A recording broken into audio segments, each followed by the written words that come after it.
നമ്മളിപ്പോൾ തൃശ്ശൂരിലൂടെയാണ് സഞ്ചരിച്ചുകൊണ്ടിരിക്കുന്നത്. ഇന്നത്തെ തൃശ്ശൂരിന് കാരണമായ ദീർഘദർശിയായ ഒരു ഭരണാധികാരിയുടെ കൊട്ടാരം കാണാനാണ് നമ്മൾ പോകുന്നത്. അതെ, ശക്തൻ തമ്പുരാൻ്റെ കൊട്ടാരം. കൊട്ടാരത്തിൻ്റെ പടിഞ്ഞാറേ ഗേറ്റിലൂടെയാണ് നമ്മൾ ഈ ഭാഗത്തേക്ക് കയറുന്നത്. ഇതിലൂടെ സാധാരണ സന്ദർശകർക്ക് പ്രവേശനമുള്ളതല്ല, നമുക്ക് പ്രത്യേകമായ അനുമതി തന്നതാണ്. നമ്മൾ കോമ്പൗണ്ടിനുള്ളിലേക്ക് കാറ് കയറ്റി കൊട്ടാരത്തിൻ്റെ പിൻഭാഗത്തേക്കാണ് നമ്മൾ ചെല്ലുന്നത്. ശക്തൻ തമ്പുരാൻ പണിയിച്ച കൊട്ടാരമാണ് നേരെ മുന്നിൽ കാണുന്നത്. കൊട്ടാരത്തിൻ്റെ ഈ മുൻഭാഗം ഡച്ച് ശൈലിയിലാണ് പണിതിരിക്കുന്നത്. ഇത് കിഴക്ക് നിന്ന് കൊട്ടാരത്തിലേക്ക് പ്രവേശിക്കുമ്പോൾ നമ്മൾ കാണുന്ന കൊട്ടാരത്തിൻ്റെ മുൻഭാഗമാണ്. ഇതാണ് കൊട്ടാരത്തിൻ്റെ പ്രധാന എൻട്രൻസ്. സന്ദർശകരുടെ പ്രവേശനം ഇതുവഴിയാണ്. മനോഹരമായ ഒരു കോമ്പൗണ്ടിൽ ഇന്ന് ആർക്കിയോളജിക്കൽ ഡിപ്പാർട്ട്മെൻറ്റ് ഭംഗിയായി സംരക്ഷിക്കുന്ന ഒരു കൊട്ടാരം. ഇത് ഡച്ച് ശൈലിയിൽ പണിത കൊട്ടാരമാണ്. 2 നിലകളോടുകൂടി ഡച്ച് ശൈലിയിൽ ശക്തൻ തമ്പുരാൻ പണിത കൊട്ടാര ഭാഗമാണ് ഈ മുൻഭാഗത്ത് കാണുന്നത്. കൊച്ചി രാജ്യത്തെ ഏറ്റവും പ്രതാപശാലിയായിരുന്ന രാജാവാണ് ശക്തൻ തമ്പുരാൻ എന്നറിയപ്പെടുന്ന രാമവർമ്മ തമ്പുരാൻ. അദ്ദേഹം 1795 പുനർനിർമ്മിച്ചതാണ് ഈ കൊട്ടാരം. തൃശ്ശൂർ നഗരഹൃദയത്തിലെ വൃക്ഷനിബിഡമായ ഒരു സ്ഥലത്താണ് കൊട്ടാരം. 2 നിലയുള്ള കൊട്ടാരത്തിൻ്റെ പിൻഭാഗത്ത് ഒറ്റ നിലയുള്ള 4 കെട്ട് ശൈലിയിലുള്ള ആ പഴയ കൊട്ടാരം കാണാം നമുക്കിപ്പോൾ. മുൻഭാഗത്തെ കൊട്ടാര ഭാഗമാണ് ശക്തൻ തമ്പുരാൻ പുനർനിർമ്മിച്ചത്. മുന്നിലെ മുഖപ്പാണ് ഈ കാണുന്നത്. അവിടെ കൊച്ചി രാജ്യത്തിൻ്റെ ചിഹ്നം അവിടെ ആലേഖനം ചെയ്തിട്ടുണ്ട്. ഈ കൊട്ടാരം നേരത്തെ വടക്കേച്ചിറ കോവിലകം എന്നാണ് അറിയപ്പെട്ടിരുന്നത്. കട്ടിയുള്ള ചുവരുകളും ഉയർന്ന മേൽക്കൂരയും വലിയ ജനാലകളും മിനുസപ്പെടുത്തിയ ഇറ്റാലിയൻ മാർബിൾ പാകിയ നിലങ്ങളും ഒക്കെയാണ് ഈ കൊട്ടാരത്തിൻ്റെ പ്രത്യേകതകൾ. ഇത് പൂർണ്ണമായും ഒരു കേരളീയ ശൈലിയല്ല, ഡച്ച് ശൈലി കൂടി ചേർന്നതാണ് ഈ കൊട്ടാരത്തിൻ്റെ മുൻഭാഗം. പിന്നിൽ പഴയ കൊട്ടാരവും കാണാം. കൊച്ചി എന്ന രാജ്യത്തിൻ്റെ ഭരണസ്ഥിരാകേന്ദ്രമായിട്ടും രാജാവിൻ്റെ ഔദ്യോഗിക വസതിയായിട്ടും ഈ കൊട്ടാരം പ്രവർത്തിച്ചിരുന്നു. ശക്തൻ തമ്പുരാൻ്റെ ഭരണകാലം കൊച്ചി രാജ്യത്തിൻ്റെ സുവർണകാലം എന്നാണ് അറിയപ്പെടുന്നത്. ഞാൻ കൊട്ടാരത്തിൻ്റെ ഉള്ളിലേക്ക് കയറി ചെന്നു. ഇതാണ് മുൻഭാഗത്തു കൂടെയുള്ള എൻട്രൻസ്. കയറി ചെല്ലുന്നത് വലിയ ഒരു ഹാളിലേക്കാണ്. ആ ഹാളിൽ ഒരു പ്രധാനപ്പെട്ട പ്രദർശന വസ്തുവുണ്ട്. 1852 മുതൽ 1922 വരെ കൊച്ചി രാജ്യം ഭരിച്ച രാജർഷി രാമവർമ്മയ്ക്ക് ബ്രിട്ടീഷ് സർക്കാർ സമ്മാനമായിട്ട് നൽകിയതാണ് ഈ രാജരഥം. ഡൽഹിയിലെ കൊച്ചിൻ ഹൗസിൽ ഉപയോഗിച്ചിരുന്നതായിരുന്നു ഇത്. മദ്രാസിലെ അല്ലി ബ്രദേഴ്സാണ് ഇത് നിർമ്മിച്ചത്. 4 കുതിരകൾ വലിച്ചിരുന്ന ഈ രഥത്തിൽ 4 പേർക്ക് സുഖകരമായിട്ട് യാത്ര ചെയ്യാമായിരുന്നു. രാത്രി വെളിച്ചം പകരാൻ 2 മെഴുകുതിരി ഹെഡ്ലൈറ്റുകളും ഉണ്ടായിരുന്നു. നമുക്ക് 2 പാർട്ടായിട്ടാണ് ഇൻഡോ ഡച്ച് ശൈലിയിലാണ് ഈ മ്യൂസിയം പണി കഴിപ്പിച്ചിട്ടുള്ളത് നമുക്ക് മനസ്സിലാകും. ഇത് മ്യൂസിയം ക്യൂറേറ്റർ ആരതി ആർപ്പിള്ള. ഏകദേശം 400 വർഷത്തെ പഴക്കമുണ്ട്. മുൻഭാഗം ഒരു ശക്തൻ തമ്പുരാൻ്റെ കാലത്താണ് പണി കഴിപ്പിച്ചിട്ടുള്ളത്. ഇത് പുരാവസ്തു വകുപ്പ് മ്യൂസിയം ആക്കി മാറ്റുന്നത് 2005 നമ്മൾ 2024 റിനോവേഷന് ശേഷം നമ്മൾ ഓർഗനൈസ് ചെയ്തിട്ടുണ്ടായിരുന്നു മ്യൂസിയം. അപ്പോൾ നമുക്ക് പ്രീ ഹിസ്റ്റോറിക് ടൈം മുതൽ ഏകദേശം മോഡേൺ ടൈം വരെയുള്ള ഒബ്ജക്റ്റുകളാണ് ഇവിടെ പ്രദർശിപ്പിച്ചിട്ടുള്ളത്. നമ്മൾ കൊട്ടാരത്തിൻ്റെ ഉള്ളിലെ മുറികളിലേക്ക് കടന്നു. കയറി ചെല്ലുന്ന എല്ലാ മുറികളും ഇന്ന് മ്യൂസിയത്തിൻ്റെ ഭാഗമായി മാറിയിരിക്കുകയാണ്. 1899 മുതൽ 1964 വരെ ജീവിച്ചിരുന്ന പാലിയത്ത് അനുജൻ അച്ഛനാണ് തൃശ്ശൂരിലെ അല്ലെങ്കിൽ കൊച്ചി രാജ്യത്തെ തന്നെ ആദ്യത്തെ മ്യൂസിയത്തിനുള്ള ഒരുക്കങ്ങൾ നടത്തിയത്. അദ്ദേഹം വിശ്വഭാരതി യൂണിവേഴ്സിറ്റിയിൽ പഠിച്ചയാളായിരുന്നു. കൊൽക്കട്ടയിൽ പോയി അദ്ദേഹം ചരിത്രത്തിൽ ഗവേഷണം നടത്തിയിരുന്നയാളാണ്. ചരിത്ര അന്വേഷിയായിരുന്നു. അദ്ദേഹം കൊച്ചി രാജ്യത്തിൻ്റെ വിവിധ ഭാഗങ്ങളിൽ നിന്ന് ആദിമകാലത്ത് തന്നെ പെയിൻറ്റിങ്ങുകളും ചുവർച്ചിത്രങ്ങളും ശേഖരിക്കുകയും പുരാവസ്തുക്കൾ ഇല്ലങ്ങളിൽ നിന്നും വീടുകളിൽ നിന്നും കളക്ട് ചെയ്യുകയൊക്കെ ചെയ്തിരുന്നു. ഇതൊക്കെ കൊട്ടാരത്തിലെ അടുക്കളയിൽ ഉപയോഗിച്ചിരുന്ന പലവിധ ഉപകരണങ്ങളാണ്. ഈ ഭാഗമൊക്കെ കൊട്ടാരത്തിൻ്റെ ശരിയായ അടുക്കളയുമാണ്. കൊട്ടാരത്തിൻ്റെ അടുക്കളയിൽ ഉപയോഗിച്ചിരുന്ന പലവിധ പാത്രങ്ങളും ഉപകരണങ്ങളും എല്ലാം ഇവിടെ പ്രദർശിപ്പിച്ചിട്ടുണ്ട്.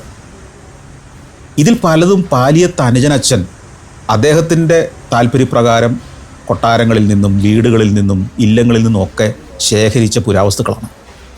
വീരക്കല്ലുകൾ എന്ന് പറയുന്ന ശില്പങ്ങളാണ് ഈ കാണുന്നതൊക്കെ. വീരക്കല്ലുകൾ പ്രദർശിപ്പിച്ചിരിക്കുന്ന ഒരു ഹാളിലൂടെ നടന്ന് നമ്മൾ എത്തുന്നത് കൊട്ടാരത്തിൻ്റെ ഖജനാവിലേക്കാണ്. ട്രഷർ ബോക്സ് എന്നും ഇതറിയപ്പെടും. കൊട്ടാരത്തിൻ്റെ സമ്പത്ത് അല്ലെങ്കിൽ രാജ്യത്തിൻ്റെ തന്നെ സമ്പത്ത് മുഴുവൻ സൂക്ഷിച്ചിരുന്ന പെട്ടിയാണിത്. ഒന്നോർക്കുക, കൊച്ചി രാജ്യത്തിൻ്റെ സമ്പത്ത് ഈ പെട്ടിക്കകത്തായിരുന്നു ഒരു കാലം മുഴുവൻ. കനത്ത പൂട്ടുകളുള്ള ഉരുക്കു പട്ടകൾ കൊണ്ട് പൊതിഞ്ഞ ഒരു പെട്ടിയാണ് ഖജനാവ്. നമ്മുടെ രാഷ്ട്രീയക്കാർ സ്ഥിരം ഉപയോഗിക്കുന്നൊരു വാക്കാണല്ലോ, രാജ്യത്തിൻ്റെ ഖജനാവ് കാലിയാണ്, അല്ലെ ഖജനാവ് നിറഞ്ഞു എന്നൊക്കെ പറയുന്നത്. ആ ഖജനാവാണ് ഇത്. തൊട്ടടുത്തുള്ള വീരക്കൽ ഹാളിലേക്ക് ചെല്ലുമ്പോൾ അവിടെ സ്ഥാപിച്ചിരിക്കുന്നത് മുഴുവൻ പല കാലഘട്ടങ്ങളിലെ വീരക്കല്ലുകളാണ്. അതായത് തമിഴ്നാടും കേരളവും ഉൾപ്പെടുന്ന തെക്കൻ ഇന്ത്യയിൽ ഈ വീരക്കല്ലുകളെ ആരാധിക്കുന്ന ഒരു പാരമ്പര്യം ഉണ്ടായിരുന്നു. ആ കാലഘട്ടങ്ങളിൽ ജീവിച്ച വീരന്മാരെ സമൂഹം അവരുടെ ശില്പങ്ങൾ കൊത്തിയെടുത്ത് ആരാധിക്കുന്ന ഒരു പതിവായിരുന്നു അക്കാലത്തുണ്ടായിരുന്നത്. അതിൽ പല കാലഘട്ടങ്ങളിലെ വീരന്മാരുടെ ശില്പങ്ങളാണിത്. ഈ ഓരോ വീരനും ജീവിച്ചിരുന്ന കാലത്തെ ആയുധങ്ങളും അന്നത്തെ ആഭരണങ്ങളും ഒക്കെ ഈ ശില്പങ്ങളിൽ നിന്ന് നമുക്ക് തിരിച്ചറിയാൻ പറ്റും. 2024 ഈ കൊട്ടാരത്തെ നവീകരിച്ച് സർവ്വസജ്ജമായ ഒരു ആർക്കിയോളജിക്കൽ മ്യൂസിയമാക്കി മാറ്റുന്നത്. പ്ലാനിംഗ് ബോർഡ് മെമ്പർ എന്ന നിലയിൽ എൻ്റെ ചുമതലയിൽ വരുന്ന ഒരു വകുപ്പാണ് ആർക്കിയോളജി ആൻഡ് ആർക്കൈവ്സ്. ഈ പുരാതനമായ കൊട്ടാരത്തെ പുനർനവീകരിച്ച് മനോഹരമായ ഒരു ആർക്കിയോളജി മ്യൂസിയമാക്കി മാറ്റിയതിൽ എനിക്ക് വലിയ സന്തോഷമുണ്ട്, വളരെ അഭിമാനവും തോന്നുന്നുണ്ട്.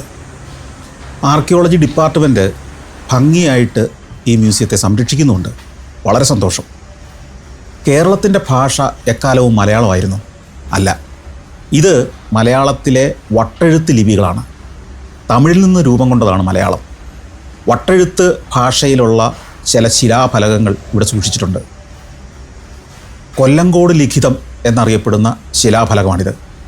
ഒരു പരിചയമില്ലാത്ത അക്ഷരങ്ങളാണ്. ഇത് അതിനേക്കാൾ പുരാതനമായൊരു ശിലയാണ്. ഇവിടെ താളിയോല ഗ്രന്ഥങ്ങളാണ് സൂക്ഷിച്ചിരിക്കുന്നത്. ഈ താളിയോല ഗ്രന്ഥങ്ങൾ ഒരു വില്ലേജ് ഓഫീസിലെ ഡോക്യുമെൻറ്റുകളായിരുന്നു. ഒന്ന് ഓർക്കണം, ഇന്ന് കമ്പ്യൂട്ടറിൽ വില്ലേജ് ഓഫീസുകളിലെ ഓരോ വസ്തു ഇടപാടുകളെക്കുറിച്ചും രേഖകളുണ്ടാകുമ്പോൾ ആദിമകാലത്ത് അല്ലെങ്കിൽ ഒരു നൂറ്റാണ്ട് മുമ്പ് ഇത്തരം താളിയോലകളിലാണ് വില്ലേജിലെ ഡോക്യുമെൻറ്റുകൾ സൂക്ഷിച്ചിരുന്നത്. ചുരുണ എന്നാണ് അതറിയപ്പെട്ടിരുന്നത്.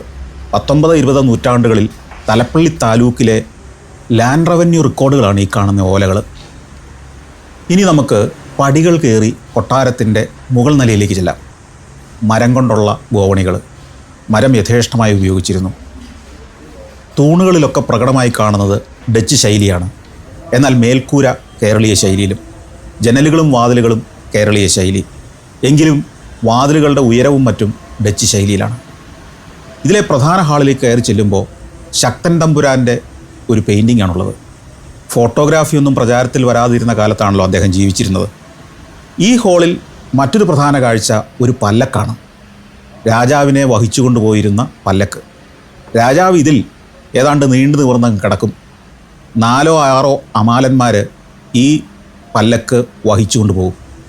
അടുത്ത ഹാളിൽ ഒരു വലിയ കട്ടിലുണ്ട്. ഇതായിരുന്നു ശക്തൻ തമ്പുരാൻ്റെ കട്ടിൽ. ശക്തൻ തമ്പുരാൻ വിശ്രമിച്ചിരുന്നതും ഉറങ്ങിയിരുന്നതും ഈ കട്ടിലാണ്. മാത്രമല്ല, അദ്ദേഹം മരിച്ചതും ഈ കട്ടിലിൽ കിടന്നായിരുന്നു. 1805 സെപ്റ്റംബർ 26 ഈ മുറിയിൽ വെച്ചാണ് ശക്തൻ തമ്പുരാൻ അന്തരിച്ചത്. മഹാനായ ഒരു രാജാവ് ഇടവാങ്ങിയത്. അപ്പോൾ അദ്ദേഹത്തെ സംസ്കരിച്ചിട്ടുള്ളതും ഇവിടെ തന്നെയാണ്. ഇവിടുത്തെ പൈതൃക ഉദ്യാനത്തിലാണ് അദ്ദേഹം അന്ത്യവിശ്രമം ചെയ്യുന്നത്. കൊച്ചി രാജവംശത്തിൻ്റെ വേരുകൾ പഴയ ചേര സാമ്രാജ്യത്തിലാണ് എത്തിച്ചേരുന്നത്. ഐതിഹ്യമനുസരിച്ച് കേരളം മുഴുവൻ ഭരിച്ചിരുന്ന അവസാനത്തെ ചേര ചക്രവർത്തിയായിരുന്നു ചേരമാൻ പെരുമാൾ. അദ്ദേഹം രാജ്യം വിട്ടുപോകാൻ തീരുമാനിച്ചപ്പോൾ മക്കയിലേക്ക് പോയി എന്നുള്ളതാണ് പൊതുവെ സ്വീകാര്യമായ ചരിത്രം. അങ്ങനെ യാത്ര പുറപ്പെടുമ്പോൾ തൻ്റെ രാജ്യം മക്കൾക്കും മരുമക്കൾക്കുമായി അദ്ദേഹം വീതിച്ചു നൽകി. ഈ വിഭജന സമയത്ത് തൻ്റെ സഹോദരീപുത്രന്, അതായത് മരുമക്കത്തായമനുസരിച്ച് സഹോദരീപുത്രന് നൽകിയ ഭൂപ്രദേശമാണ് പിന്നീട് കൊച്ചി രാജ്യമായി മാറിയത്. പെരുമ്പടപ്പ് സ്വരൂപം എന്നതറിയപ്പെട്ടു. പ്രധാന മ്യൂസിയം കെട്ടിടത്തിൻ്റെ അനുബന്ധമായുള്ള ഭാഗത്തേക്കാണ് ഇപ്പോൾ എത്തിയിരിക്കുന്നത്. ഇവിടെ കുറേ ഭരണികൾ കാണാം. നന്നങ്ങാടികൾ എന്നറിയപ്പെടുന്ന മൃതദേഹങ്ങൾ സംസ്കരിച്ചിരുന്ന, നൂറ്റാണ്ടുകൾക്ക് മുമ്പ് മൃതദേഹങ്ങൾ സംസ്കരിച്ചിരുന്ന പാത്രങ്ങളാണിവ. മൺപാത്രങ്ങൾ, പല വലിപ്പത്തിലുള്ള മൺപാത്രങ്ങൾ അവിടെ നമുക്ക് കാണാൻ പറ്റും. മ്യൂസിയത്തിൻ്റെ മുൻഭാഗത്തേക്ക് എത്തുമ്പോൾ അവിടെ പ്രധാന എൻട്രൻസും കോട്ടമതിലും കാണാം. ടിപ്പു സുൽത്താൻ ഈ പ്രദേശമാകെ ആക്രമിച്ച് കീഴടക്കിയതിന് ശേഷം അദ്ദേഹം ഇവിടെ ഒരു കൊടി നാട്ടിയെന്നും ആ കൊടിമരമാണ് ഈ നിൽക്കുന്നതെന്നുമാണ് വിശ്വസിക്കപ്പെടുന്നത്. മ്യൂസിയം ക്യൂറേറ്ററോടും സഹപ്രവർത്തകരോടൊക്കെ യാത്ര പറഞ്ഞ് ഞങ്ങൾ കൊട്ടാരത്തിൽ നിന്നിറങ്ങി. ചരിത്രപ്രസിദ്ധവും ലോകപ്രശസ്തവുമായ പാറമേക്കാവ് ഭഗവതി ക്ഷേത്രത്തിൻ്റെ പടിപ്പുരയുടെ മുന്നിലൂടെയാണ് ഇപ്പോൾ നമ്മൾ കടന്നു പോകുന്നത്. അതെ, ഒരു വശത്ത് തേക്കിൻകാട് മൈതാനം, ഇതിനുള്ളിൽ വടക്കുംനാഥൻ്റെ ക്ഷേത്രം. വടക്കുംനാഥൻ്റെ ക്ഷേത്രത്തിൻ്റെ മുന്നിലേക്കൊന്ന് പോകാൻ തീരുമാനിച്ചു. വടക്കുംനാഥൻ്റെ പടിഞ്ഞാറേ നടയിലാണ് ഇപ്പോൾ എത്തിയിരിക്കുന്നത്. പടിഞ്ഞാറേ നടയിലെ ആൽത്തറയാണിത്. ഈ ക്ഷേത്രത്തിന് വലിയ ഐതിഹ്യമുണ്ട്. കേരളത്തിലെ ഏറ്റവും പുരാതനമായ ശിവക്ഷേത്രങ്ങളിലൊന്നാണ് വടക്കുംനാഥ ക്ഷേത്രം. ക്ഷത്രിയ നിഗ്രഹത്തിന് ശേഷം പാപപരിഹാരത്തിനായി പരശുരാമൻ കടലിൽ നിന്ന് വീണ്ടെടുത്ത ഭൂമിയാണ് കേരളം എന്നാണ് വിശ്വാസം. ഈ നാടിന് കാവലായിട്ട് പരശുരാമൻ മഹാദേവനോട് ഭൂമിയിലേക്ക് വരാൻ അഭ്യർത്ഥിക്കുന്നു. പരശുരാമൻ്റെ അഭ്യർത്ഥന പ്രകാരം പാർവതിയോടും പുത്രന്മാരോടും ഒപ്പം എത്തിയ ശിവൻ തൃശ്ശൂരിലെ ഒരു വൻ ആൽമരത്തിന് ചുവട്ടിൽ അന്തർധാനം ചെയ്തു. ഇവിടെ ഒരു ജ്യോതിർലിംഗം ഉയർന്നു വരികയും ആ സ്ഥലം ശ്രീമൂലസ്ഥാനം എന്നറിയപ്പെടുകയും ചെയ്തു. വടക്കു ഭാഗത്തായി മഹാദേവൻ ജ്യോതിർലിംഗമായി മാറിയതിനാലാണ് വടക്കുംനാഥൻ എന്ന് പേര് വന്നതെന്ന് കരുതപ്പെടുന്നു. വിശാലമായ തേക്കിൻകാട് മൈതാനത്തിൻ്റെ മധ്യഭാഗത്തുള്ള ക്ഷേത്രത്തിൻ്റെ ആകാശ കാഴ്ചയാണിത്. ക്ഷേത്രത്തോടനുബന്ധമായിട്ടുള്ള കൂത്തമ്പലവും കാണാം, വെളുത്ത മേൽക്കൂരയോടുകൂടി. മലയാളികൾക്കെല്ലാം സുപരിചിതമായ ഒരു പടിപ്പുരയാണിത്, വടക്കുംനാഥൻ്റെ പടിപ്പുര. പടിഞ്ഞാറേ നട, പടിഞ്ഞാറേ ഗോപുര നട, അതിൻ്റെ മുന്നിലെ കൂറ്റൻ നിലവിളക്ക്. തൃശ്ശൂർ പൂരത്തിൻ്റെ ദൃശ്യങ്ങളിലൂടെ ലോകമെമ്പാടുമുള്ള മലയാളികളുടെ മനസ്സിൽ പതിഞ്ഞ പടിഞ്ഞാറേ ഗോപുരം, അതിൻ്റെ മുന്നിൽ ആൽമരം, പിന്നെ അങ്ങോട്ട് തേക്കിൻകാട് മൈതാനത്തിൻ്റെ വിസ്തൃതി. തൃശ്ശൂർ നഗരത്തിൻ്റെ മധ്യത്തിലുള്ള ഏകദേശം 65 ഏക്കറോളം വിസ്തൃതിയുള്ള ഈ മൈതാനം പണ്ട് തേക്കുമരങ്ങൾ നിറഞ്ഞ ഒരു നിബിഡ വനമായിരുന്നു. അതുകൊണ്ടാണ് ഇതിന് തേക്കിൻകാട് എന്ന പേര് വന്നത്. ഇതാണ് വടക്കുംനാഥ ക്ഷേത്രത്തിൻ്റെ തെക്കേ പടിപ്പുര. ഇത് തെക്കേ ഗോപുരം എന്നറിയപ്പെടുന്നു. ക്ഷേത്രത്തിൻ്റെ 4 ദിക്കിലും ഇത്തരം ഗോപുരങ്ങളുണ്ട്. ഈ ക്ഷേത്രത്തിൻ്റെ ചുറ്റും നിബിഡ വനമായിരുന്ന ഭാഗമെല്ലാം വെട്ടിത്തെളിച്ച് ഇന്നത്തെ തേക്കിൻകാട് മൈതാനമാക്കി മാറ്റിയത് ശക്തൻ തമ്പുരാൻ്റെ കർശനമായ നിർദ്ദേശത്തെ തുടർന്നാണ്. വടക്കുംനാഥൻ്റെ ക്ഷേത്ര പരിസരത്ത് നിന്ന് തേക്കിൻകാട് മൈതാനത്ത് നിന്ന് നമ്മൾ യാത്ര തുടരുകയാണ്. ഇനി തൃശ്ശൂരിൻ്റെ ഇതിഹാസമായി മാറിയ ഒരു മനുഷ്യൻ്റെ വീട്ടിലേക്കാണ് പോകുന്നത്. തൃശ്ശൂരുകാരുടെ സ്വകാര്യ അഹങ്കാരവും മലയാളികളുടെ അഭിമാനവുമായ IM വിജയൻ്റെ വീട്ടിലേക്ക് നമ്മൾ വിളിച്ചിട്ടുണ്ട്. അദ്ദേഹം വീട്ടിലുണ്ട്, അവിടേക്ക് ചെല്ലാൻ പറഞ്ഞിരിക്കുകയാണ്. അങ്ങനെ ഓടി ഈ കാണുന്ന വെളുത്ത വീടിൻ്റെ മുന്നിലേക്ക് എത്തുകയാണ്. ഇതാണ് IM വിജയൻ്റെ വീട്. അദ്ദേഹം ഇപ്പോൾ താമസിക്കുന്നത് ഈ വീട്ടിലാണ്. വീട്ടിലേക്ക് കയറി ചെല്ലുമ്പോൾ വിജയേട്ടൻ നമ്മളെ കാത്തിരിക്കുകയായിരുന്നു. വീട്ടിലെ ഷെൽഫുകൾ നിറയെ ഉപഹാരങ്ങളും സ്മരണീയതകളും അവാർഡുകളും കൊണ്ട് നിറഞ്ഞിരിക്കുകയാണ്. ഇത് അർജുന അവാർഡ് ശില്പമാണ്. പത്മശ്രീ അടുത്ത കാലത്താണ് അദ്ദേഹത്തെ തേടി വന്നത്. നിരവധി മെഡലുകൾ. വിജയേട്ടൻ അദ്ദേഹത്തിൻ്റെ ബാല്യകാലം ഓർത്തെടുക്കുകയാണ്. ചേട്ടൻ കുറച്ച് പഠിക്കുന്നതാണ്, അപ്പോൾ ഞാൻ പഠിക്കാൻ ഭയങ്കര പിന്നാക്കാണ്. അപ്പോൾ ഒരു ദിവസം വീട്ടിൽ വരുമ്പോൾ ചേട്ടൻ പഠിക്കാൻ പറഞ്ഞിട്ട് അടിക്കുകയാണ് കയറുന്നത്, അടിച്ചു തന്നെ. അപ്പോൾ അമ്മ വരുമ്പോൾ ഞാനത് കരയാണ്. എൻ്റെ അമ്മ അധികം പഠിപ്പൊന്നുമില്ല, ഒന്നും പഠിച്ചിട്ടൊന്നുമില്ല. അപ്പോൾ അവരെ പുറത്തു പോയുള്ള നോളേജ് നമ്മളൊന്ന് ആലോചിക്കും. അപ്പോൾ എന്നോട് പറഞ്ഞു, എന്താ നീ കരയണേ ചോദിച്ചു. ഞാൻ ചേട്ടനെ അടിച്ചിട്ടാണ്. എന്തിനു ചോദിച്ചു. പഠിക്കാൻ പറഞ്ഞിട്ട് അടിച്ചത്. അപ്പോൾ അവനോട് ചോദിച്ചു, അങ്ങനെ തരാൻ നീൻ്റെ അമ്മ പഠിക്കണില്ല എന്ന് പറഞ്ഞു. എടാ അവന് പഠിക്കാറില്ല, അവന് വിട്ടേക്ക്. അവന് അറിയുന്നൊരു ജോലി ഉണ്ടല്ലോ കളിക്കാൻ. ഒന്നും പഠിക്കാതെ എൻ്റെ അമ്മ അതാണൊക്കെ എൻ്റെ ഇൻസ്പിറേഷൻ പറഞ്ഞത്. പറയാണ് അവനെ കളിക്കാൻ വിട്. അതിപ്പോൾ ഞാൻ ക്യാമ്പിൽ പോയി അങ്ങനെ പോയത്. അപ്പോൾ അമ്മ അത് പറഞ്ഞാൽ നീ പഠിക്കണമെന്ന് പറഞ്ഞാൽ ചിലപ്പോൾ ഞാൻ എവിടെ ഇല്ലാണ്ടായി പോകും. കളിയില്ല, പഠിപ്പുമില്ല, ഒന്നുമില്ലാണ്ട് വട്ടപൂജ ഭയങ്കര. പക്ഷെ അവർ ഒരു പഠിപ്പില്ലാത്ത ആൾക്കാരാണ്. ഒന്നും അറിയില്ല. മലയാളം എഴുതാൻ എന്നെ പോലെ തന്നെ മലയാളം എഴുതാനറിയില്ല, വായിക്കാനറിയില്ല അമ്മയ്ക്ക്. അവരാണ് ഈ പാടത്ത് ജോലിക്ക് പോകുന്ന ആൾക്കാരാണ് അമ്മക്ക്. പിന്നെ അവരാണ് ഇങ്ങനത്തെ ഡയലോഗല്ല. അപ്പോൾ അത് അമ്മ എന്ന് പറഞ്ഞാൽ ഞാൻ ഇപ്പോഴാണ് അത് റെഡിക്ക് റിലൈസ് ചെയ്യുന്നത്. കാരണം അയ്യോ അമ്മക്ക് അങ്ങനെ പറഞ്ഞിട്ട് അതുകൊണ്ടൊക്കെ തന്നെയാണ് ഇങ്ങനെ കളിക്കാനും പറ്റിയത്, ഒരു IM വിജയനാവാൻ പറ്റിയതൊക്കെ. അവരേലും ഏതെങ്കിലും ടാലൻ്റ് ഉണ്ടാവും. ചിലപ്പോൾ പാട്ട് പാടാനായിരിക്കും, ചില പടം വരയ്ക്കാനായിരിക്കും, ചിലർക്ക് സ്പോർട്സിലായിരിക്കും. സ്പോർട്സിൽ ഏത് ഇവൻ്റ് ആയാലും അതമ്മേ ഒരു ബുദ്ധിയും ഒന്ന് നാട്ടുകാരെ നടന്ന് പുറത്തു പോയിട്ടുള്ള ഒരു പരിചയമില്ലാത്ത എൻ്റെ അമ്മയ്ക്ക് ഇങ്ങനെ പറയാമെന്ന് തന്നെ ഇത്ര വിദ്യാഭ്യാസമുള്ളവർക്ക് അമ്മമാരും അച്ഛന്മാർക്കും സിമ്പിളായിട്ട് മനസ്സിലാക്കാന്നുള്ളത്.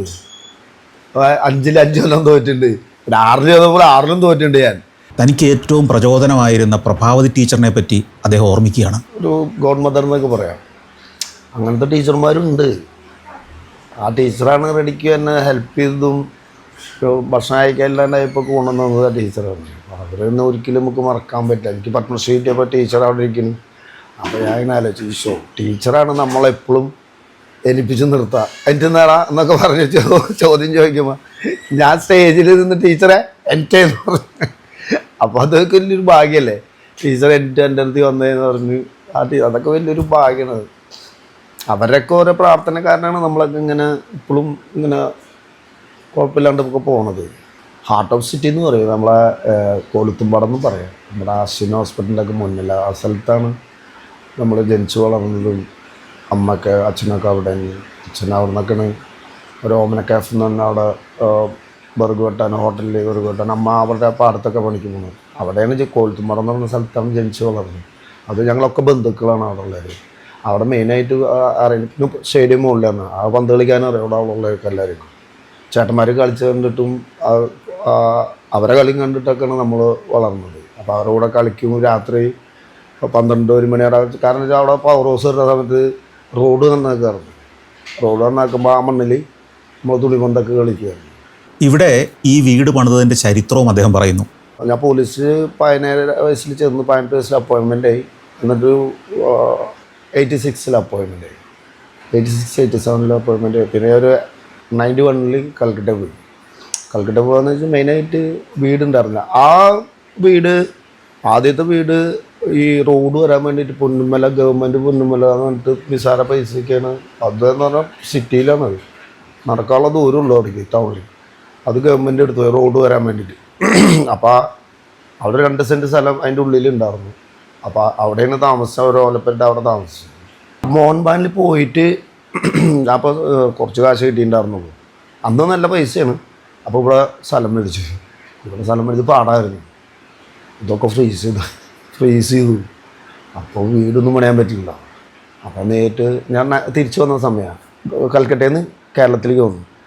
എന്നിട്ടാണ് ഈ സ്ഥലം മേടിച്ചത്. 92-ൽ ഈ സ്ഥലം മേടിച്ചു. ഞാൻ നേരെ കരുണ സാറിൻ്റെ അടുത്ത് പോയിട്ട് പറഞ്ഞു, സാറേ ഇതിങ്ങനെ ഫ്രീസ് ചെയ്ത സ്ഥലം മേടിച്ച് നമ്മൾ തെറ്റ് പറ്റിയാണ്, ചെറിയ പൈസ ഉണ്ടായിരുന്നുള്ളൂ. അപ്പോൾ സാറാണ് അത് ഗ്രാൻഡ് ചെയ്ത് തന്നത്. അതുകൊണ്ടൊക്കെ ഇവിടെയൊക്കെ വീടുകളൊക്കെ വന്നു. അന്ന് മേടിക്കുമ്പോൾ ഒറ്റ വീടുണ്ടായിരുന്നില്ല. പിന്നെ ഞാൻ വീട് പണിത് സാറെന്നാണ് ഹെൽപ്പ് ചെയ്തത്. വിജയേട്ടൻ്റെ മക്കളെക്കുറിച്ചാണ് പിന്നെ അദ്ദേഹം സംസാരിച്ചത്. മൂത്തവൾ ഡോക്ടറാണ്, ഫിസിയോ ആണ്. കല്യാണം കഴിഞ്ഞ് 3 പേരക്കുട്ടികളുണ്ട്. അവൾക്ക് 3 കുട്ടികളുണ്ട്. പിന്നെ രണ്ടാമത്തെ ആൾ ഈസ്റ്റ് ബംഗാളിലാണ്, കൽക്കട്ട ഫുട്ബോൾ ടീമുണ്ട്. അതിൻ്റെ വീഡിയോ അനലൈസറാണ്. 2 കൊല്ലം ഗോകുലം FC-ലുണ്ടായിരുന്നു. ഇപ്പോൾ 3 കൊല്ലമായിട്ട് കൽക്കട്ടയിൽ ഈസ്റ്റ് ബംഗാളിലാണ്. പിന്നെ താഴെയുള്ള ആൾ UK-ൽ പഠിപ്പ് കഴിഞ്ഞ് പാർട്ട് ടൈം ജോലി ചെയ്യുന്നതാണ്. ഞാനിപ്പോൾ ഒരു തമിഴ് പടം ചെയ്തുകൊണ്ടിരിക്കുക. പിന്നെ 2 തമിഴ് പടം ചെയ്ത് കഴിഞ്ഞു. ഇപ്പോൾ മലയാളത്തിൽ ഇപ്പോൾ ചെമ്പൻ്റെ കൂട്ട് പടം ചെയ്ത് ചെറിയൊരു റോള്, മറ്റേ ഇവിടെ അവരെന്താ ഡിസ്കോ എന്ന് പറഞ്ഞൊരു പടം, അത് കഴിഞ്ഞു. അപ്പോൾ ഇങ്ങനെ റിലീസാവാൻ നോക്കുന്നു. മനസ്സിൽ ഇനിയും ഏറെ സ്വപ്നങ്ങളുണ്ട്. അത് അദ്ദേഹം എന്നോട് പങ്കുവച്ചു. നല്ലൊരു അക്കാഡമി തുടങ്ങാൻ വേണ്ടിയിട്ട്, ഫുട്ബോൾ അക്കാഡമി തുടങ്ങാൻ വേണ്ടിയിട്ട് ഗവൺമെൻറ് രാജാവിനോടും മിനിസ്റ്ററോടൊക്കെ വന്നിട്ട് സ്ഥലം ചോദിച്ചായിരുന്നു. അപ്പോഴേക്കും ഇലക്ഷൻ വന്നില്ലേ. ആയിട്ടാണ് ഇലക്ഷൻ കഴിഞ്ഞ് ആര് വരുന്നു, നമുക്ക് ആര് വന്നാലും കുഴപ്പമൊന്നുമില്ല, ആര് ഭരിച്ചാലും കുഴപ്പമില്ല. എല്ലാവരും അറിയുന്ന കൂട്ടുകാരന്മാരാണ്, ഫ്രണ്ട്സാണ്, നമ്മൾ നന്നായിട്ട് സ്നേഹിക്കുന്ന സാറുമാരാണ്. ആര് വന്നാലും കുഴപ്പമില്ല. നമുക്ക് കുറച്ച് സ്ഥലം കിട്ടിയാൽ ഞാൻ തീർച്ചയായും നല്ലൊരു അക്കാഡമി എൻ്റെ പ്ലാനിലുള്ളതാണത്. വിജയൻ അക്കാഡമി ഒരെണ്ണം തുടങ്ങുന്നത്. ഒരു ഫുട്ബോൾ റെസിഡൻഷ്യൽ അക്കാഡമിയാണ് അദ്ദേഹത്തിൻ്റെ ലക്ഷ്യം. ഞാൻ അങ്ങനെ റെസിഡൻസ് അക്കാഡമി ആയിട്ടാണ്, സ്കൂളായാലും താമസിക്കാനും. അല്ലാണ്ട് ഇങ്ങനെ ആഴ്ചയിൽ 3 ദിവസം കളിച്ചുകൊണ്ടൊന്നും ലോകത്തിലൊരു പ്ലെയർ നന്നായി ഞാനൊക്കെ 24 മണിക്കൂറും കളിച്ചിട്ട് ഇവിടെ വരെ എത്തിയുള്ളൂ. എന്നിട്ട് 10 കളിയിൽ ഇനിയും പഠിക്കാണ്ട് കുറേ 24 ഹവേഴ്സും ഗ്രൗണ്ടിലാണ്. അപ്പം നല്ല നിർത്തി 2 നേരം പ്രാക്ടീസ് വെച്ച് പഠിപ്പിക്കുന്ന അങ്ങനെയൊക്കെ നോക്കി നല്ലൊരു റെസിഡൻസ് അക്കാഡമി തുടങ്ങാനാണ് എൻ്റെ ആഗ്രഹം. അല്ലാണ്ട് വെറുതെ ഇങ്ങനെ ഷോർട്ട് പീരീഡ് ആഴ്ചയിൽ 3 ദിവസമോ ആഴ്ചയിൽ 2 ദിവസമോ എന്നിട്ട് നടത്തിയിട്ട് നല്ലൊരു ഗ്രൗണ്ട് സ്വന്തമായിട്ട്, അതിനാണ് ഞാൻ സ്ഥലം ചോദിച്ചത്. ഗ്രൗണ്ടൊക്കെ പണിയാൻ നമുക്ക് ആൾക്കാരുണ്ട്. സ്ഥലം ലഭ്യമായാൽ കേരളത്തിൽ എവിടെ വേണമെങ്കിലും തുടങ്ങാം. അക്കാഡമി തുടങ്ങുമ്പോഴും കുറച്ച് ഉള്ളിൽ പോയിട്ട് തുടങ്ങണതാണ് നല്ലത്. സാറിനറിയാമല്ലോ, ഞാൻ പറയേണ്ട കാര്യമില്ലല്ലോ.